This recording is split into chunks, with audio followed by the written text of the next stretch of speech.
if somebody is, if they think you're focusing on EBITDA, they may arrange things so that that number looks bigger than it really is.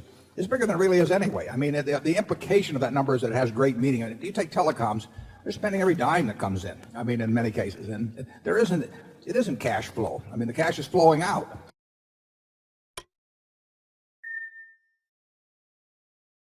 I have two questions. The first one I would like to direct to Mr. Munger.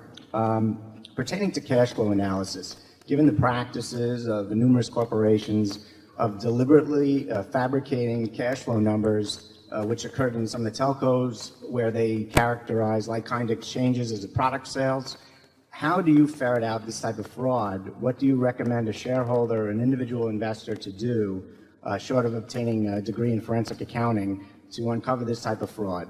And the second question is, on a lighter note, what books would either of you gentlemen recommend to shareholders that you read this year that you liked?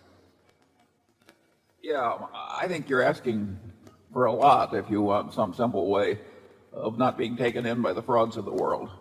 If you stop to think about it, enormously talented people deliberately go into fraud, drift gradually into it because the culture carries them there. And the frauds get very sophisticated and they're very slickly done. I think it's part of the business of getting wisdom in life that you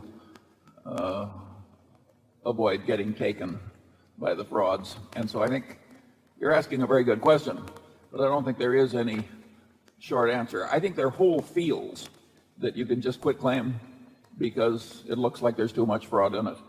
And I think we do a lot of that, don't we, Warren? Yeah. How many times have we been defrauded in the last 20 years, right?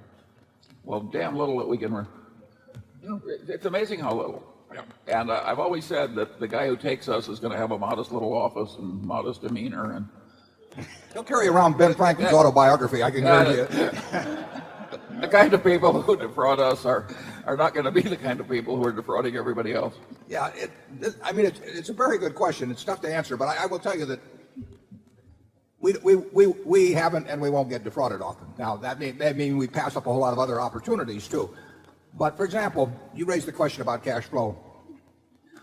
I would say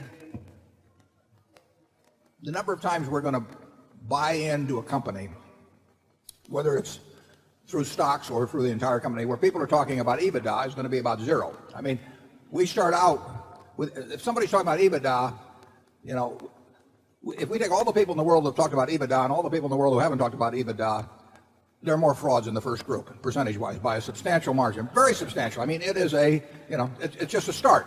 That isn't, you know, that, it's very interesting to me. If you look at some enormously successful companies, Walmart, General Electric, Microsoft, you know, I don't think that term has ever appeared in their annual reports. I mean, they just, so when people are talking about that sort of thing, either they're trying to con you in some way or they've conned themselves to a great degree. I mean, or both. Yeah.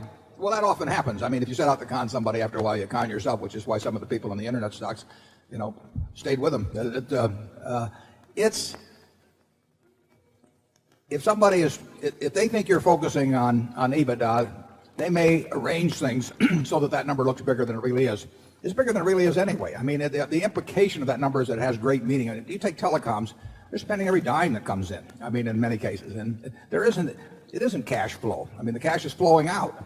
But it, you know, you can look at the statement and there's billions of dollars supposedly in depreciation and so on. But they're, you know, interest is an expense. Actually, taxes are going to be an expense. Anybody that tells you that making a lot of money before taxes, that in terms of EBITDA, is meaningful, you know, you get depreciation by laying out money ahead of time. It's the worst kind of expense. We look for float, where we get the money and then pay out later on. But depreciation occurs because you buy an asset first and then you get the deduction later on. It's the worst kind of expense there is.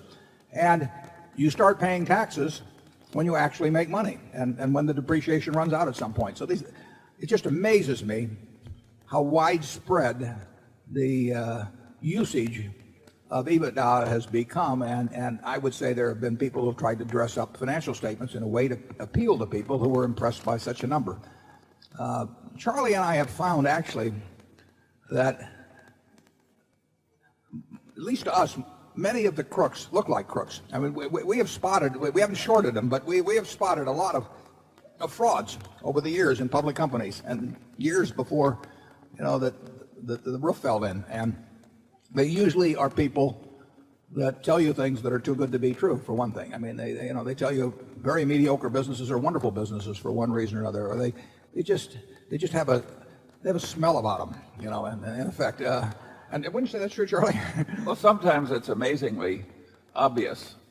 Maxwell of England, his nickname was the bouncing check. And 3 weeks before he went under, Solomon was aggressively seeking more business from him, with both Warren and I on the board. It shows how much influence outside directors often have. Yeah, Wall Street is... Imagine extending credit to a guy whose nickname is the bouncing check. You'd think if you wrote it as satire, people would say it was too extreme to be funny. We have read that. I mean, Charlie, it's a hobby keeping track of the Maxwells of the world, and there's a syndrome. I mean, they give off a lot of the same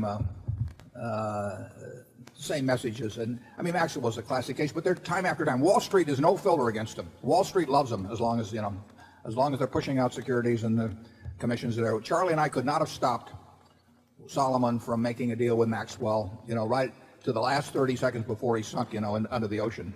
We didn't stop First Normandy with Lou Simpson and Warren Buffett and Charlie Munger on the board. Yeah, First Normandy was a case of some guy that manufactured a record out in California that he claimed was promoting a bunch of securities, including Berkshire Hathaway.